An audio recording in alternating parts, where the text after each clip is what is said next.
8h18 sur Europe 1, Christian Paul est député socialiste de la Nièvre, leader des Frondeurs, et il est votre invité, Maxime, pour une interview politique d'Europe Week-end. Et il nous attend en direct de Poitiers. Bonjour Christian Paul. Oui, bonjour. Merci d'être en duplex avec nous ce matin sur Europe 1. Il paraît que la salle sonnait bien creux hier pour la première journée de ce congrès du PS. Est-ce que vous confirmez ? Je confirme surtout qu'il faisait 35 ou 40 degrés sur Poitiers et que, je dois le reconnaître, beaucoup des congressistes avaient choisi de prendre un peu l'air. Mais rien à voir avec une éventuelle démotivation ou une petite déprime ? Non, aujourd'hui, la salle sera évidemment pleine, mais en même temps, c'est vrai que, je ne le cacherai pas, il est très important que ce congrès permette de réveiller un parti qui, depuis 3 ans, était sur beaucoup de questions aux abonnés absents et qui doit retrouver de la vitalité. C'est pas facile, c'est évident. Qui doit aussi être capable d'interpeller le gouvernement, un gouvernement qui est issu de nos rangs. Le Premier ministre viendra à la fois en militant socialiste ce matin, mais aussi pour rendre compte de son action. Et nous lui dirons également ce que souhaitent les militants socialistes, en tout cas ceux que j'ai l'honneur de représenter, et puis aussi, je crois, une grande majorité des sympathisants et des électeurs de la gauche. On va parler de Manuel Valls dans un instant, mais d'abord, j'employais le mot de déprime. Vous dites qu'il faut réveiller le PS. J'employais le mot de déprime parce qu'on a entendu ce matin des militants socialistes sur Europe 1 qui sont un peu perdus, un peu désabusés. Est-ce que vous l'êtes aussi déprimé, Christian Paul ? Non, moi je ne suis pas déprimé parce que j'ai fait le choix de soigner cette déprime. Cette déception qui s'est installée pour des millions de Français parce que ils ont eu le sentiment, à tort ou à raison, et souvent à raison, que les engagements de 2012 n'étaient pas réellement respectés, que la politique qui était menée en notre nom n'était pas suffisamment efficace, en tout cas que le but principal qui est de lutter contre le chômage de masse n'était pas atteint, et qu'il fallait pas simplement discuter entre socialistes, mais probablement se replonger dans la société pour essayer de trouver des solutions, pas seulement d'ailleurs dans nos rangs. Moi je ne crois pas que c'est seulement parmi les socialistes et au sein de ce congrès qu'on va trouver la vérité. Je pense que le Parti socialiste serait bien inspiré et sans tarder de faire ce que nous avions fait il y a quelques années avec Martine Aubry, c'est-à-dire de dialoguer avec les organisations syndicales, les associations, les chercheurs, tous ceux qui ont une part de vérité, qui ont un bout de réponse aussi, tous ceux qui sont des innovateurs du quotidien dans leurs entreprises, dans leur territoire. Et ça a manqué. Comme si le parti au pouvoir était en quelque sorte condamné à s'endormir pendant les années où un gouvernement que la gauche soutient est au pouvoir. Alors c'est Manuel Valls qui est au pouvoir. Il sera tout à l'heure à la tribune à la mi-journée pour son discours. Est-ce que vous allez, vous, le chef de file des Frondeurs, vous allez le surveiller comme l'huile sur le feu ? Est-ce que vous allez surveiller le moindre mot qu'il va prononcer ?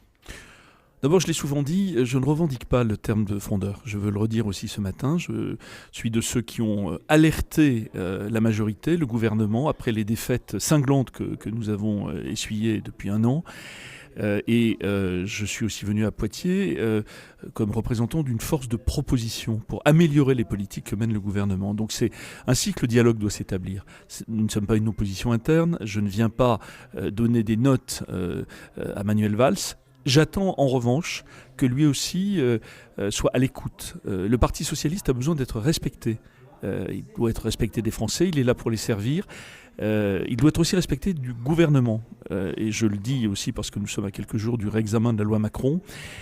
Si le Parti socialiste et son premier secrétaire nouvellement élu n'a pas un rôle de médiation quand on sent qu'il y a entre le gouvernement, les députés, je pense aussi beaucoup de Français, des incompréhensions, eh bien le parti majoritaire ne joue pas son rôle. Mais on sait que Manuel Valls est parfois coutumier de sorties parfois tonitruantes qui peuvent un peu déstabiliser, y compris au PS. Est-ce qu'il y a une ligne rouge aujourd'hui qu'il ne doit pas franchir ? Mais je souhaite qu'au sein de notre parti, le débat soit très libre et très franc. Nous avons, c'est vrai, parfois des désaccords, pas du déchirement. Le congrès de Poitiers n'est pas un congrès spectaculaire parce qu'on ne s'y déchire pas. Mais en même temps, je serai très ferme sur les prix. Moi, je ne rentre pas dans le rang. D'ailleurs, le Parti socialiste n'est pas régi comme une caserne. Et Manuel Valls représente une des 2 gauches qui est aujourd'hui présente dans le Parti socialiste. Vous savez, tout au long de son histoire, le Parti socialiste a souvent réuni en son sein plusieurs gauches, plusieurs options, plusieurs orientations. C'était vrai à l'époque de Michel Rocard et Jean Jean-Pierre Chevènement François Mitterrand ou Lionel Jospin ont toujours su faire cohabiter, animer et faire donner le meilleur d'elle-même à ces gauches. Eh bien, que Manuel Valls donne le meilleur de lui-même aujourd'hui à Poitiers, et je m'efforcerai, au nom de ceux que je représente, d'être à la hauteur. Mais qu'est-ce que vous réclamez concrètement sur le fond ? Est-ce que c'est par exemple la réorientation, on en parle beaucoup, du CICE, du pacte de responsabilité, des allègements de charges qui ont été accordés aux entreprises pour aller peut-être plutôt vers l'investissement ou vers les PME ? Exactement, parce que nous le demandons depuis plus d'1 an. Ça coûte très cher, 40 milliards d'euros. Ça rapporte peu en termes d'emploi et d'investissement, et donc il faut en effet redéployer ces milliards d'euros qui sont financés par l'argent des Français, je le rappelle, par la hausse de la TVA. C'est pas la meilleure façon sans doute de procéder, et par des baisses de crédit public. Donc c'est la marge de manœuvre de la France. Et c'est ce que dira Manuel Valls aujourd'hui ? Eh bien, je l'espère, parce que toutes les motions présentées aux militants socialistes, y compris celle de Jean-Christophe Cambadélis, l'ont demandé expressément. Et moi j'espère qu'il n'y aura pas une sorte de grand écart entre les textes, les discours des congrès d'une part, et d'autre part l'action du gouvernement dans quelques semaines.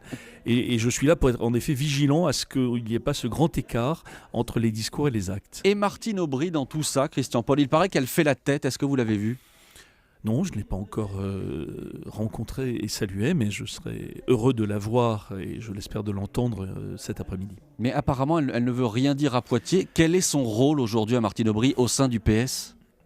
Mais je pense depuis 2012 qu'elle peut et qu'elle doit inspirer le Parti socialiste. Elle n'est pas la seule à le faire, mais je pense qu'elle doit continuer à le faire, et j'espère qu'elle siégera dans quelques semaines au sein du Bureau national, parce que nous avons beaucoup d'idées en commun. Il faut des majorités d'idées au sein du Parti socialiste pour tous ceux qui veulent aller de l'avant, qui ne sont pas prisonniers d'une ligne politique, sociale, libérale. Vous savez, là, le congrès de Poitiers, le vote des militants ne donne pas un chèque en blanc à Manuel Valls, et encore moins un chèque en blanc à une politique sociale libérale.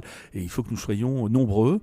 Martine Aubry en fait partie, à marquer cette vigilance, non pas d'ailleurs pour conduire ou pour prôner l'immobilisme, bien au contraire. Il y a plusieurs courants réformistes au sein du Parti socialiste. Moi, je ne défends pas les réformes de Mme Merkel. Je pense qu'on peut faire beaucoup de choses de très utiles pour ce pays sans casser le droit du travail, comme le demandent certains pays membres de l'Union européenne qui donnent des leçons à la France. Merci Christian Paul. Merci d'avoir été en direct avec nous ce matin depuis Poitiers. Et je remercie également Thomas Roussel qui a réalisé ce duplex. Je vous rappelle que demain, c'est le premier secrétaire du PS, Jean-Christophe Cambadélis, qui sera l'invité du grand rendez-vous Europe 1 et Télé Le Monde. Rendez-vous donc demain à 10h. Retour dans les studios d'Europe 1 où il est précisément 8h26. Dans un instant, nouveau point sur l'actu, la météo, le journal de Roland Garros et Anne.